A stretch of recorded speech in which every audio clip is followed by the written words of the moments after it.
Normal reaction के बारे में देख रहे हैं। क्या है ये भी एक दूसरा किस्म का कॉन्टैक्ट फोर्स है। Whenever two bodies are in contact, they exert equal and opposite forces on each other,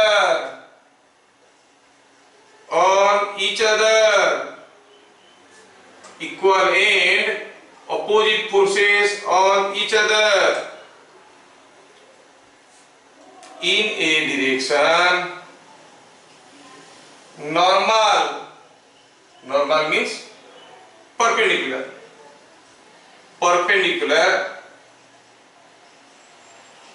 to their free surfaces, to their smooth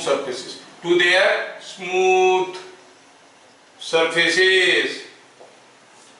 क्या कहता है? अगर दो बॉडी आपस में कांटेक्ट में है, जैसे मान लो कि यहां पर कोई एक बॉल है। ये बॉल ऐसा क्यों है? क्योंकि यहां पर एक इंक्लाइन प्लेन है और ये मान लो कि थीटा एंगल का है और ये इसे फंसा हुआ है। तो अब देखोगे एट पॉइंट ए, ये बॉल वॉल के ऊपर एक फोर्स दे रहा होगा। कैसा? ऐसा। जितना फोर्स दे रहा होगा ये वॉल बॉल के ऊपर उतना ही फोर्स दे रहा होगा। किस डायरेक्शन में? Normal to the surface, perpendicular to the surface, provided the surfaces are smooth. अगर रफनेस है हो सकता है कि फोर्स थोड़ा टेढ़ा हो जाएगा। तो फिर कितना टेढ़ा होगा? वो एक चैप्टर है हमारे लिए, फ्रिक्शनल फोर्स। 4-5 क्लास लगेगा उसको पढ़ने के लिए, we shall see it later. तो हम क्या देख रहे हैं कि ये जो फोर्स है, this contact point, the bodies are exerting equal and opposite forces. At this point this ball is exerting a force on this and this is exerting a force on this. The forces are equal and opposite. These are all called normal reaction forces. समझ में आया? अगर हम कहेंगे ये F2 जो है ये नॉर्मल टू दी सरफेस है, मतलब ये एंगल कितना होगा? ये तो 90 डिग्री है, तो ये हो जाएगा 90 माइनस थीटा। तो हम लोग आज देखें what is tension, what is normal reaction. अगले क्लास हम ये इक्विलिब्रियम एनालिसिस चैप्टर में हम करना क्या चाहते हैं एग्जैक्टली? करना ये चाहते हैं, इक्विलिब्रियम क्या है मालूम हो गया। अगर कोई बॉडी इक्विलिब्रियम में है मतलब उसके ऊपर जितने सारे फोर्स आ रहे हैं सारे का रिजल्टेंट 0 है, ये भी मालूम चल गया। हमें पता करना है कि इसके ऊपर कितने तो फोर्स आ रहे हैं और सारे फोर्सेस के बारे में सब कुछ पता करना है। सब कुछ मतलब कितना तो फोर्स आ रहे हैं, किस किस डायरेक्शन में आ रहे हैं, कौन कौन से पॉइंट पे आ रहे हैं और हर एक फोर्स का मैग्नीट्यूड क्या है। It's a very interesting article. अगर मैं इसे टेढ़ा होकर ऐसे खड़ा हूं तो मेरे ऊपर अभी बहुत सारे फोर्स आ रहे हैं, दोनों पांव पे कुछ फोर्स आ रहा है, ये वॉल कुछ फोर्स दे रहा है, सारा फोर्स मिलके नेट फोर्स 0 है, इसलिए तो मैं रेस्ट में हूं। तो ये हर एक फोर्स का मैग्नीट्यूड क्या है, डायरेक्शन क्या है, पॉइंट ऑफ एप्लीकेशन क्या है और कितने ठो फोर्स, ये मैं जानना चाहता हूं। This total analysis is called equilibrium analysis. ठीक है, बड़ा ही इंटरेस्टिंग चैप्टर है, इसको हम लोग डिटेल्स में देखेंगे और कल की क्लास में देखेंगे। कल हमारा क्लास है 6 बजे। ठीक है, तो हमारा सोल ऑब्जेक्टिव क्या था इस चैप्टर में, इक्विलिब्रियम एनालिसिस चैप्टर में सोल ऑब्जेक्टिव क्या था? चैप्टर हमारा कंटिन्यू कर रहा है इक्विलिब्रियम एनालिसिस। इसमें हमारा ऑब्जेक्टिव क्या था? अगर कोई भी बॉडी इक्विलिब्रियम में है, हमें पता करना है कि उसके ऊपर कितने ठो फोर्स आ रहे हैं और फोर्स के बारे में सब कुछ। कितने ठो फोर्स आ रहे हैं जानने के लिए हमारे पास एक तरीका है, देख लेंगे उसके ऊपर कितना ठो कॉन्टैक्ट फोर्स आ रहा है। कितने ठो कॉन्टैक्ट फोर्स आ रहा है कैसे देखेंगे? वो जहां जहां पर कॉन्टैक्ट में होगा वहीं वहीं पर फोर्स आएगा। और कितने ठो फील्ड फोर्स आ रहे हैं, मतलब कौन कौन सा फील्ड, मान लो कि चार्ज बॉडी है तो एक इलेक्ट्रोस्टैटिक फील्ड आ रहा होगा, मासिव बॉडी है तो ग्रेविटेशनल फील्ड आ रहा होगा, कोई पीस ऑफ आयरन है, मैग्नेटिक मटेरियल है तो मैग्नेटिक फोर्स आ रहा होगा, फील्ड फोर्स। हमें ढूंढना है कितने बॉडी के साथ ये कांटेक्ट में, at every contact point there is a force, और क्या क्या फील्ड फोर्स उसके ऊपर आ रहा है। उसके बाद सारे फोर्सेस के बारे में सारा कुछ जानना, मतलब सारे फोर्सेस का magnitude, direction, point of application पता करना है। हम लोग उसी प्रोसेस की तरफ अभी जा रहे हैं। Well, let us proceed and see. एक नया टर्म देखेंगे यहां पर, फ्री बॉडी डायग्राम, जिसको हम लोग प्यार से FBD कहेंगे। क्या है free body diagram? It is the isolated body diagram where all external forces acting on the body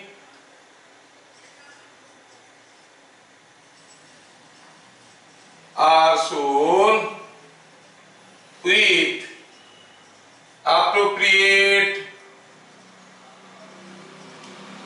direction and point of application. Point of application, कुछ टिपिकल टर्म्स यूज किया हूं। Isolated body diagram, where all external forces acting on the body with appropriate direction and point of application. ये सारा point को ध्यान देना है। थोड़ा समझते हैं क्या है free body diagram. Isolated body diagram मतलब the body is not in contact with anything. You are isolated. Corona हो गया, you are taken to the quarantine hole. You are isolated from और फैमिली से आइसोलेट कर दिया गया। तो सोचो कि अगर हम कहेंगे यहां पर कोई एक बॉल है और ये बॉल ऐसे इंक्लाइन प्लेन और एक वार के बीच में फंसा हुआ है, ऑब्वियसली कहीं नहीं जा सकता। ये इक्विलिब्रियम में बताने की क्या जरूरत है, समझ में आना। देखो कहां जाएगा, ये फंस गया। मैं इसका फ्री बॉडी डायग्राम बनाना चाहता हूं, मतलब आइसोलेटेड बॉडी डायग्राम।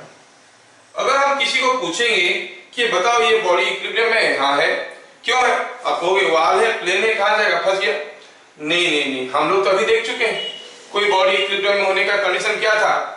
उसके ऊपर जितने सारे फोर्सेस आ रहे हैं, सारे फोर्सेस का रिजल्टेंट इज जीरो, तो हम कहेंगे इक्विलिब्रियम में। तो इसके ऊपर कितने फोर्सेस आ रहे हैं, ये किसके ऊपर क्या फोर्स दे रहा है, उससे हमको कोई मतलब नहीं है। इसके ऊपर जो फोर्सेस आ रहे हैं उनका रिजल्टेंट जीरो होना चाहिए। वो किसके ऊपर क्या फोर्स दे रहा है उससे हमको कोई मतलब नहीं है। इसीलिए मैं लिखा हूं all external forces acting on the body, all external forces acting on the body. तो चलो देखते हैं, इसको आइसोलेट करते हैं। फ्री बॉडी डायग्राम को फ्री बॉडी डायग्राम क्यों कहते हैं, चलो देखते हैं। ये वाल यहाँ पे है, बॉल यहाँ पे, अगर वाल को मैं हटा दूं ये बॉल गिर जाएगा। अब क्यों नहीं गिर रहा था, पक्का वाल इसको पुश कर रहा था। हाँ, तो मैं पुशिंग फोर्स दिखाया, वाल पुश कर रहा था। अगर मैं वाल को निकाल लेता हूं और ये जो फोर्स है F1 इसको यहां पे लगा देता हूं तो ये इक्विलिब्रियम में रहेगा, वाल की कोई जरूरत नहीं है। बिना वाल का भी इक्विलिब्रियम में रहेगा अगर ये फोर्स में लगा पाऊंगा तो। यहां पे एट दिस इंक्लाइंड प्लेन, ये अगर प्लेन को निकाल देंगे गिर जाएगा। अब ये क्यों नहीं गिर रहा है, the plane must be pushing it, and you know the pushing forces or the contact forces or the normal reactions, you can call it F2। दो ही पॉइंट में कंटैक्ट है, दो फोर्स आ गया। और अगर इसका मास m है तो उसका एक फील्ड फोर्स तो होगा जो कि ग्रेविटी है, mg is the field force। तो हम देख रहे हैं बॉडी के ऊपर तीन फोर्स है। अगर हवा में इस बॉडी के ऊपर ऐसा तीन तो फोर्स दे देंगे, ये लटका हुआ मिलेगा। लेमैन कहता है कि वाल और इंक्लाइन प्लेन के लिए रेस्ट में, हम तो टेक्निकली कहेंगे ये रेस्ट में क्यों है, क्योंकि इसके ऊपर तीन फोर्स आ रहे हैं और तीनों फोर्स का रिजल्टेंट जीरो है। Vector sum of this is equal to zero. समझ में आ रहा है? हाँ, तो फ्री बॉडी डायग्राम हो गया ये वाला हो गया free body diagram of the sphere, जिसमें हम क्या दिखाने की कोशिश किए, all external forces acting on it, weight is also external force, because the agent is earth which is outside the ball and pulling the ball. तो हम कहेंगे weight is an external force. F1 is an external force. wall इससे बाहर है और ढकेल रहा है, ये inclined plane ढकेल रहा है with appropriate direction and point of application. F1 तो यहीं पे आ रहा है, समझ में आ रहा है देख के, F2 भी यहीं पे आ रहा है, उसका भी पॉइंट दिखा दिए, ग्रेविटी सेंटर में आ रहा है वो भी दिखा दिए, and direction F1 towards right है, हाँ समझ में आ रहा है, वेग वर्टिकली डाउनवर्ड है, ये भी समझ में आ रहा है, ये F2 कुछ टेढ़ा दिख रहा है, तो कितना टेढ़ा है बताना जरूरी पड़ेगा। हम जानते हैं F2 is the normal reaction at this point, तो यहाँ पर अगर नॉर्मल ड्रॉ करेंगे ये नॉर्मल हो जाएगा, तो ये एंगल कितना हो जाएगा मेरे भाई 30 डिग्री हो जाएगा, तो यहाँ पे ये एंगल 30 डिग्री हुआ। हम कहेंगे this is the free body diagram, this is the free body diagram of the sphere. समझ में आया क्या? तो आपको ध्यान से ऐसे सारा केसेस को स्टडी करके फ्री बॉडी डायग्राम बनाना होगा, ठीक है। जैसे मान लो कि मैं एक दूसरा केस लेता हूं, वन मोर एग्जांपल।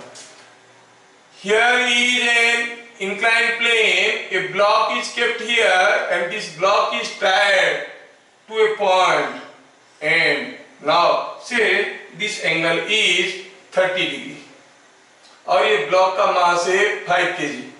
आपको क्लियरली दिख रहा है कि ब्लॉक रेस्ट में है, it is in equilibrium. I want to draw the free body diagram. मैं फ्री बॉडी डायग्राम को बहुत ज्यादा इंपोर्टेंस दे रहा हूं, क्यों? क्योंकि हमें क्या करना था, ऑब्जेक्टिव था फोर्स के बारे में सब कुछ जानना, magnitude, direction, point of application, दो चीज यहाँ पे मिल रहा है, डायरेक्शन और पॉइंट ऑफ एप्लीकेशन, बस बाकी रह गया मैग्नीट्यूड। नेक्स्ट स्टेप में वो भी निकल जाएगा। बड़ा इंटरेस्टिंग है, कोई भी बॉडी किसी भी पोजीशन में अगर रेस्ट में है उसके ऊपर कितना ठो फोर्स आ रहा है, कहां कहां पर आ रहा है, किस डायरेक्शन में आ रहा है, हर एक फोर्स का मैग्नीट्यूड क्या है। Is it not a magic? We are going to do it now. We are seeing the second example. This block is at rest. Now I want to draw the free body diagram of the block. तो block को यहां पे रख दिए, इसके ऊपर क्या क्या फोर्स आ रहा है। पहला तो हुआ कांटेक्ट फोर्स, किसके साथ कांटेक्ट में, थ्रेड के साथ है, प्लेन के साथ है। और आप जानते हो the thread always pulls, the thread must be pulling it with whatever force it pulls, that is called tension. हाँ ये दिखा दी। उसका अपना वेट होगा जो कि नीचे की तरफ होगा, you call it 5G। m मास का वेट होता है mg। और एक फोर्स होगा that is the force due to the inclined plane। अगर ये थ्रेड निकाल देंगे ये फिसल जाएगा, मतलब थ्रेड खींच के रखा है, थ्रेड निकाल दिए, फोर्स ऐसे लगा दिए, ये inclined plane को निकाल देंगे। क्यों निकालेंगे? Because we want to draw the free body diagram, we want to make it free from all contacts and we want to draw the isolated body diagram। तो अगर इंक्लाइंड प्लेन को निकाल देंगे ये इसे गिर जाएगा, मतलब ये गिरने नहीं दे रहा है, मतलब ढकेल रहा होगा। This plane is pushing it like this. तो ऐसे करके तीन फोर्स आए, तीन फोर्स में से तीनों का पॉइंट ऑफ एप्लीकेशन दिखा चुके हैं। 5G का डायरेक्शन बताने की कोई जरूरत नहीं, समझ में आ रहा है। लेकिन ये जो टेढ़ा फोर्स है ये कितना टेढ़ा है बताना जरूरी है, because this is force. What is this force? ये है जो कि नॉर्मल रिएक्शन है। नॉर्मल मतलब this angle is coming out to be 90 degree, this angle is coming out to be 90 degree. तो आप कहोगे ये एंगल कितना हो जाएगा, is coming out to be 60 degree, है ना। तो आप कहोगे ये जो टेढ़ा फोर्स है इसका वैल्यू कितना है, 60 डिग्री।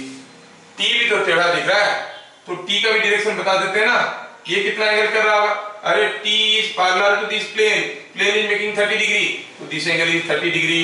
तो ये हो गया ब्लॉक का फ्री बॉडी डायग्राम। ध्यान से देख लेना, बड़ा तकलीफ करेगा। अभी तो ये चीज आसानी से मिल रहा है, थोड़ा मैं डिफिकल्ट बनाने की कोशिश कर रहा हूं। Suppose here is a ball, और ये बॉल का मान लो रेडियस दिया है से 2 मीटर, ठीक है।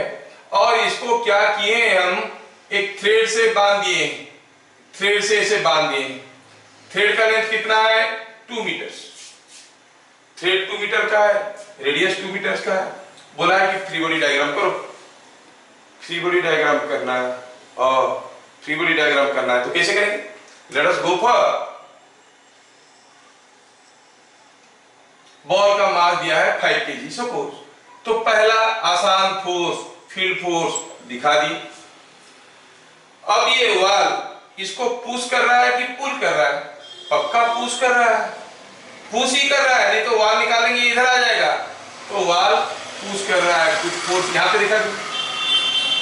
तो वाल अगर पुश कर रहा है तो यहाँ पर कुछ फोर्स हम दिखा दिए, ये वाल इसको पुश कर रहा है, कुछ फोर्स हम यहाँ पे दिखा दिए। Call that force F। और क्या, ये थ्रेड काट देंगे तो गिर जाएगा, गिरने नहीं दे रहा है, मतलब खींच के रखा है। ऐसे भी आप याद रख सकते हो कि थ्रेड ऑलवेज पुल्स, ये थ्रेड पुल कर रहा है, जो भी फोर्स में पुल कर रहा है उसको हम कहेंगे टेंशन। और आप जानते हो normal to the surface always passes through the centre. हाँ, ये फ्री बॉडी डायग्राम तो ठीक ठाक दिख रहा है, जितना फोर्स आ रहे थे सारा दिखा चुके हैं, जिस पॉइंट में आ रहे थे उस पॉइंट में दिखा चुके हैं, पॉइंट ऑफ एप्लीकेशन भी दिखा दिए। डायरेक्शन, ये 5G का डायरेक्शन क्या बताना है? वर्टिकल डाउनवर्ड्स, ये हॉरिजॉन्टल टुवर्ड्स राइट, ये T थोड़ा टेढ़ा दिख रहा है, ये थीटा पता करना है। तो फिर हमें कुछ सोचना पड़ेगा, थीटा क्या है? अभी अगर हम अपना ओरिजिनल फिगर को ध्यान से देखेंगे तो देखेंगे कि ये थ्रेड, ये अगर ध्यान से देखेंगे ये 2 मीटर है, ये भी 2 मीटर है, ये भी 2 मीटर है, ये एंगल हमें पता करना है। What is cos theta in the figure? ये फिगर को देखो, ये ट्रायंगल को, ये ट्रायंगल में cos थीटा क्या होगा? बेस 2, हाइपोटेन्यूज कितना है? 4, 2 + 2 4, तो थीटा कितना हो गया? Theta is 60 degree. ऐसे आपको फिगर को स्टडी करना पड़ेगा, थीटा का जगह 60 डिग्री लिखना पड़ेगा। तो हुआ complete free body diagram. If a single force is acting on a body, then it can never be in equilibrium। कोई बॉडी के ऊपर सिर्फ एक ही फोर्स आ रहा है, एक ही फोर्स आ रहा है तो नेट फोर्स कैसे जीरो होगा? जीरो नहीं हो सकता। So it is can never be in equilibrium. अच्छा, if two forces acting on a body keep it in equilibrium, कोई बॉडी के ऊपर 2 फोर्स आ रहे हैं और ये बॉडी को इक्विलिब्रियम में रख रहे हैं, then the forces must be, क्या होना चाहिए? 2 फोर्स किसी बॉडी के ऊपर आ रहे हैं और बॉडी इक्विलिब्रियम में, तो ऑब्वियसली आपको ये कहेंगे forces must be equal and opposite. लेकिन यहां पे काम खत्म नहीं होता है। 2 इक्वल एंड अपोजिट फोर्स आने से कोई बॉडी रेस्ट में नहीं रहता है, इक्विलिब्रियम में नहीं रहता है। आप बोलोगे कैसे नहीं रहता है सर? यहाँ पर कोई एक ब्लॉक रखा है, इधर दे दिए 10 न्यूटन, इधर दे दिए 10 न्यूटन, तो रेस्ट में रहेगा ही, कहां जाएगा? तो है, लेकिन सोचो मैं केस बदल देता हूं। आई टेक ए डंडा like this, I apply 2 equal and opposite forces, क्या ये रेस्ट में रहेगा? नहीं रहेगा। क्या होगा? घूमेगा, है कि नहीं? It will not be in equilibrium. लेकिन अगर ये फोर्स को यहां पर लगाने के बजाय मैं यहां पर लगा दूं तो now it can be in equilibrium. कहने का मतलब है कि 2 forces acting on a body keep it in equilibrium, then the forces must be equal and opposite and they must have same line of action। मतलब ये जिस line में act कर रहा है ये भी उसी लाइन में ही एक्ट कर रहा है, सेम लाइन ऑफ एक्शन। अगर 2 फोर्स इक्वल अपोजिट है और उनका लाइन ऑफ एक्शन सेम है, एक्शन किस लाइन में एक्ट कर रहे हैं, अगर सेम है तो हम कहेंगे they can keep the body in equilibrium. समझ में आ गया। Now we go for the third case. इसको थोड़ा फिगर में से ड्रॉ कर देते हैं। जैसे मान लो कि ये कोई बॉडी है, ऐसा दिए 10 न्यूटन, ऐसा दिए 10 न्यूटन, दोनों का line of actions are same, line of actions are same, you say it is in equilibrium. यहां पर कोई बॉडी दे दिए, यहां पर दिए 10 न्यूटन, यहां पर दिए 10 Newton, equal and opposite forces है, फिर भी नॉट इन इक्विलिब्रियम क्योंकि घूमने लगेगा। ठीक, चलो देखते हैं third case. If 3 forces are acting on a body, if 3 forces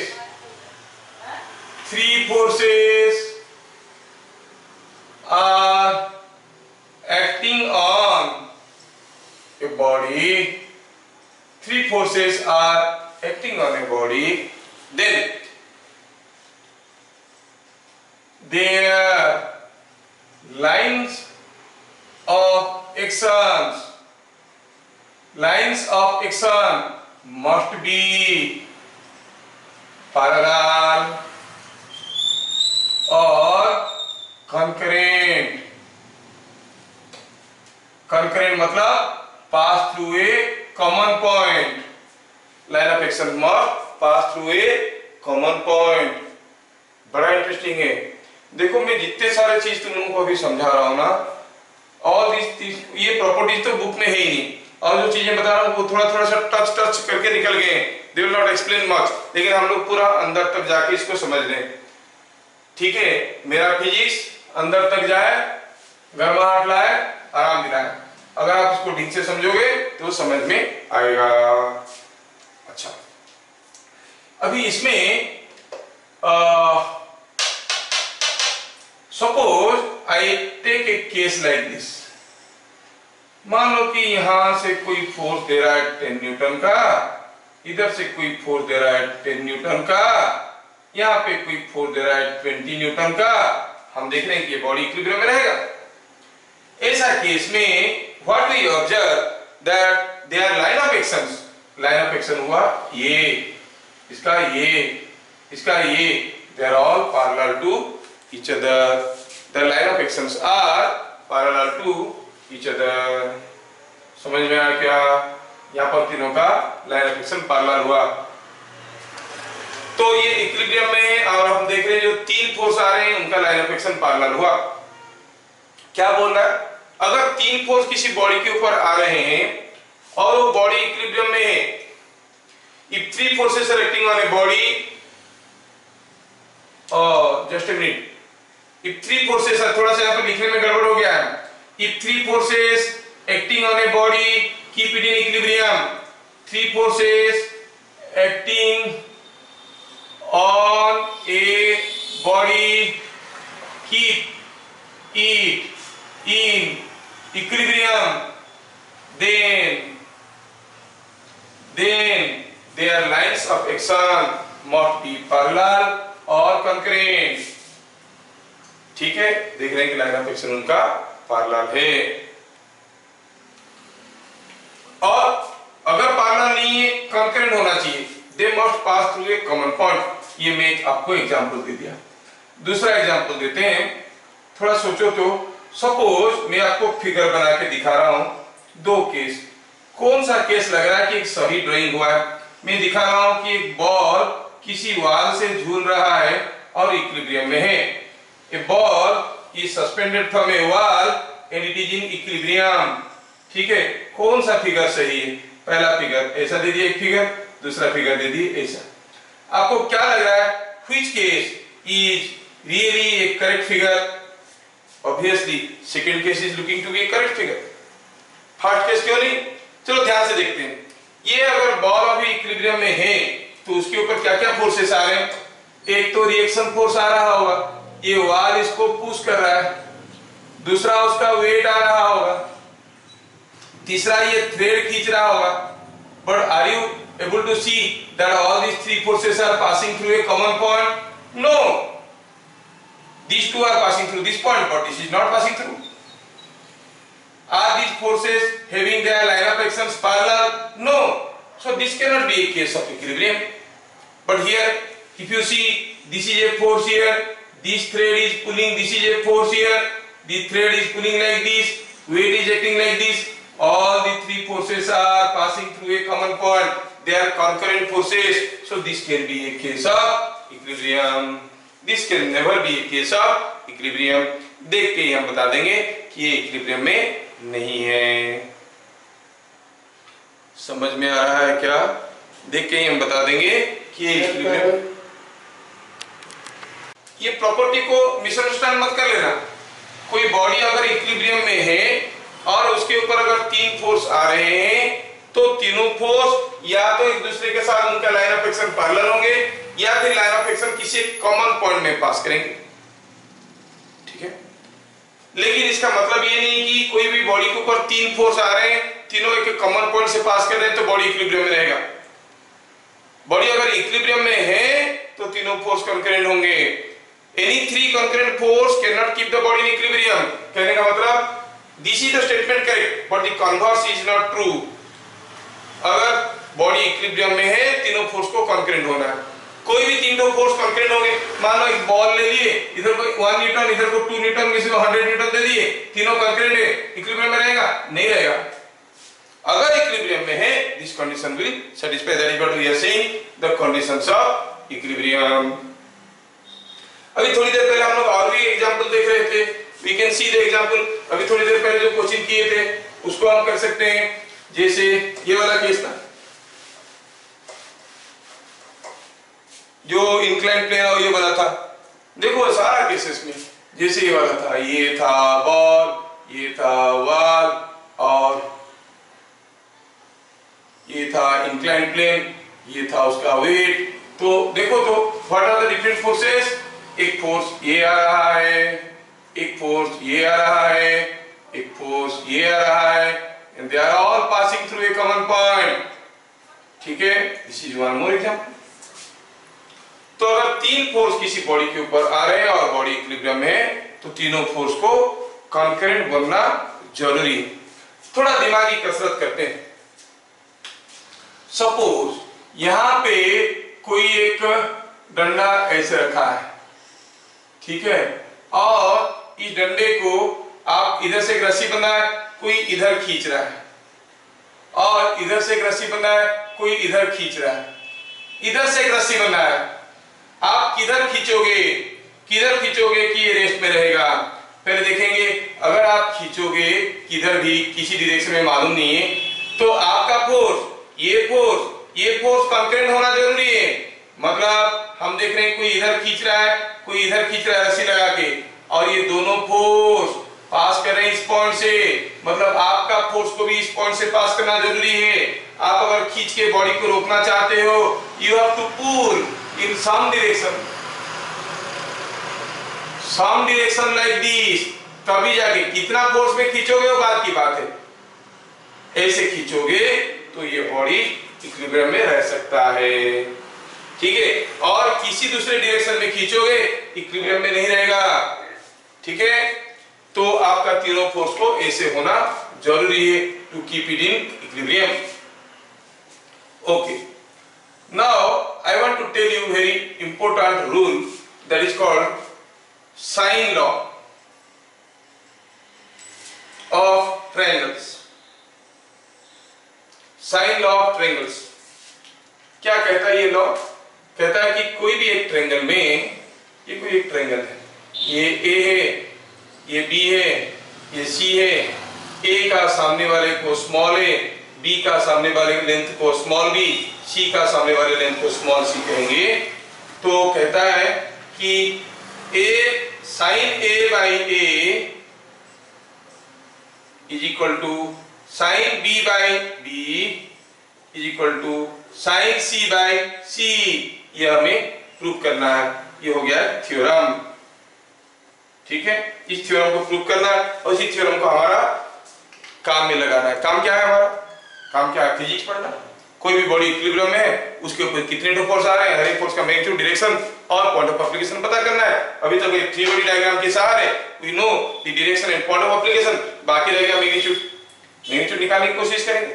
तो उसके लिए कुछ टूल्स चाहिए, मैं टूल्स बना रहा हूं ताकि मैं उसका मैग्नीट्यूड निकाल पाऊंगा। ठीक है, तो साइन लॉ ऑफ ट्रायंगल्स क्या कहता है, किसी भी एक ट्रायंगल में साइन ए बाई ए क्या है, length of B C, sine B by b is equal to sine C by c, ये हमें प्रूव करना है। चलिए, तो इसमें हम लोग अभी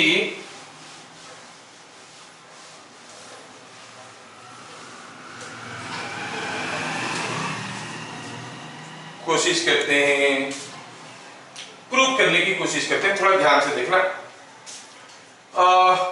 मैं कोई एक ट्रायंगल ले लिया जिसको आप कहोगे ए, ये बी है ना, ये सी। मैं यहां से एक ट्रायंगल, एक परपेंडिकुलर ड्रॉ कर दिया। I call this length to be say AP, AP is the length. अच्छा, ये ट्रायंगल में इन हम प्रूफ देख रहे हैं, कुछ ISC बोर्ड वाले, स्कूल वाले डालते हैं प्रूफ दिस लॉ करके, थ्योरम करके, साइन लॉ कहते हैं इसको। ठीक है, साइन रूल कहो, लॉ कहना ठीक नहीं होगा, साइन थ्योरम, साइन रूल। लेकिन बुक में साइन लॉ, कोसाइन लॉ करके लिखा है, लॉ पूरा गया बीच में। Let me drop a perpendicular. Now if you see carefully in ABP triangle, ये ट्रायंगल में ये एंगल क्या है, B। आप कहोगे साइन B क्या है, साइन B एंगल क्या होगा, P by H, मतलब BP by P by H, मतलब AP by AB, it is AP by AB। AB क्या है, AB is C, है कि नहीं, और BC क्या है, AC क्या है, B। अच्छा ठीक है, it is AP by C। अच्छा, इन ACP ट्रायंगल, ACP ट्रायंगल में अगर देखेंगे तो इसमें क्या आएगा, देखो तो आप कहोगे ये एंगल क्या है, साइन एंगल है C, क्या बता सकते हो, साइन C क्या आएगा, sine C will be P by H, P हो गया ये AP by दिस क्या है ये AC, that is AP by B। Sine B sine C दोनों हमें पता चला। यहां से पता क्या चल रहा है, AP क्या है ये C साइन B, यहां से क्या पता चला, AP B साइन C, तो क्या पता चला, you see sine B by B, इसको इधर ले आया, इसको इधर ले आया, is equal to sine C by C। Similarly अगर आप यहां से परपेंडिकुलर ड्रॉ करोगे या C से परपेंडिकुलर ड्रॉ करोगे, आपको और एक रिलेशन मिल जाएगा। समझ में आया क्या? अभी अगर मैं यहां से परपेंडिकुलर ड्रॉ करने की कोशिश करता हूं, दूसरी तरफ से परपेंडिकुलर ड्रॉ करने की कोशिश कर रहा हूं, देखो इसमें नाउ हमारा ट्रायंगल कैसे था, triangle was like this like this like this, ये A था, ये B था, ये C था। अब मैं यहां से थोड़ा इसको ऐसे कर देता हूं, तो यहां से कोई परपेंडिकुलर ड्रॉ करता हूं, I draw a perpendicular like this, ठीक है, इस पॉइंट को कहते हैं Q। तो आप कहोगे ये एंगल क्या है, A, ये एंगल है B। अगेन साइन A क्या होगा, देखो तो साइन A होगा P by H, that is CQ by ये लेंथ कितना है B। साइन B क्या होगा, साइन B हो जाएगा CQ P by H this, क्योंकि ये एंगल 90 डिग्री है, हम लोग ड्रॉ किए हैं, तो CQ बाय ये लेंथ क्या है A, क्या मिला, हम कहेंगे CQ is equal to B sin A that equal to A sin B, that means sin A by A is equal to sin B by D। और यहां पर क्या मिला, sin B by B is equal to sin C by C। therefore क्या मिला, sin A by A is equal to sin B by B is equal to sin C by C। ये हो गया हमारा साइन लॉ जिसको हम proof किए। ठीक है, ये हमारा प्रूफ हो गया। तो किसी भी ट्रायंगल में sine of angle A divided by opposite side length is equal to sine of angle B by opposite side length is equal to sine of angle C divided by opposite side length. ये तीनों बराबर होते हैं irrespective of shape and size of the triangle. जो हमारा बाकी रह गया था कि हम डायरेक्शन और पॉइंट ऑफ एप्लीकेशन देख लिए, बाकी रह गया था how to know the magnitude. उसको जानने के लिए हमें ये थ्योरम यूज करना पड़ेगा। इसको हम कहेंगे लैमिस थ्योरम। क्या कहता है, if 3 concurrent forces acting on a body keep it in equilibrium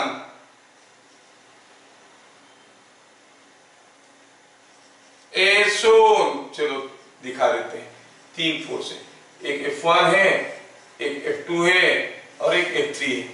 3 force है और ऐसा दिया है कि ये एंगल अल्फा है, ये एंगल बीटा है, ये एंगल गामा है। as shown then that is keep the body in equilibrium। इसका मतलब हुआ तीनों फोर्स का resultant must be equal to 0। तीनों फोर्स का अगर रिजल्टेंट 0 है देन थ्योरम क्या कहता है, बाय लैमिस थ्योरम। देखो नाम कैसे रखे हैं माँ बाप, Lami's theorem we can say F1 by sin alpha is equal to F2 by sin beta is equal to F3 by sin gamma। ठीक है, कहां से आया ये, it is proved on the basis of the sine theorem. हम लोग जो लिखे साइन रूल जो बनाए, हम जानते हैं पॉलीगॉन लॉ भी पढ़े हैं कि अगर ढेर सारा फोर्सेस को जोड़ने से कोई बॉडी इक्विलिब्रियम में रहता है, if you take all those forces in order they form a closed loop. तो अभी कोई ये वेक्टर को जोड़ेंगे, रिजल्टेंट बनेगा ये वेक्टर। अगर ये वेक्टर जोड़ दिए तो रिजल्टेंट बन गया 0। अगर ये 3 फोर्स बॉडी को इक्विलिब्रियम में रख रहे हैं, इनका रिजल्टेंट 0 है, अगर ये तीनों वेक्टर को ड्रॉ करेंगे तो ये कुछ ऐसे बनेगा। ठीक है, ये कुछ ऐसे बनने वाला है। मान लो कि ये F1 है, ये F2 है और ये तीसरा वाला सपोज तीसरा वाला F3 है। ठीक है, और अगर हम ये क्वेश्चन को देखेंगे ध्यान से, केस को प्रूव करेंगे तो, क्योंकि थ्योरम है कि मतलब इट कैन बी प्रूव। तो देखो तो in our case angle between F1 and F2 क्या है, gamma. Angle between 2 vectors is defined as the angle subtended while moving from head direction of one vector to head direction of other। मतलब F1 का head F2 का head के बीच में जो angle है उसको हम कहेंगे गामा। ये एंगल है गामा। F2 और F3 के बीच में जो एंगल है, F2 और F3 के बीच में जो एंगल है उसको कहेंगे अल्फा। F3 और F1 के बीच में जो एंगल है, F3 और F1 के बीच में जो एंगल है उसको कहेंगे बीटा। ठीक है, अब सोचो तो अगर ये एंगल गामा हुआ तो ये एंगल कितना हुआ, 180 माइनस गामा। ये एंगल 180 माइनस बीटा, ये एंगल 180 माइनस अल्फा। अब इसको अगर हम ड्रॉ करते हैं, I know the length of this arrow mark represents magnitude of the vector. Length of the arrow mark represents magnitude of the vector. तो मैं अभी एक ट्रायंगल ड्रॉ कर रहा हूं जिसमें ये लेंथ कितना है f1, ये लेंथ कितना है f2, ये लेंथ कितना है f3, ये एंगल कितना है 180 माइनस बीटा, ये एंगल कितना है 180 माइनस गामा, ये angle 180 minus alpha by sine rule. हम कहेंगे साइन ए क्या था, साइन ए बाई सामने वाला एंगल नहीं, तो हम कहेंगे साइन 180 माइनस बीटा बाय इसके सामने क्या है f2, sign 180 minus alpha by उसके सामने क्या है f1, sine 180 minus gamma by 180 minus gamma by इसके सामने क्या है f3। और आपको मालूम होगा कि sine 180 minus beta is same है साइन बीटा, तो ये हो गया साइन अल्फा, ये हो गया साइन गामा, तो मिलेगा sine beta by f2 is equal to sine alpha by f1 is equal to sine gamma by f3, जो हमें प्रूफ करना था। उल्टा करके लिखो, f2 by sine beta sine beta, f1 by sine alpha, f3 by sine gamma, तीनों बराबर है, तो ये हो गया proof. There is very rare chance that they will ask you in the school this proof, sine rule, और ये बहुत रेयर चांस है, लेकिन आपके अंदर काफी अच्छे बच्चे हैं जिनको चाहिए सब कुछ जानना, जस्ट एक्सेप्ट नहीं कर सकते क्योंकि सर बोल रहे हैं, सर बोलने से साइंस नहीं बनता है। जो फैक्ट है उसको डिस्कवर किया गया है, प्रूफ किया गया है, वेरीफाई किया गया है, एस्टैब्लिश किया गया है, उसके बाद हम लोग पढ़ाते हैं, मर्जी से तो कुछ नहीं पढ़ाते। हाँ केविन सर फोटो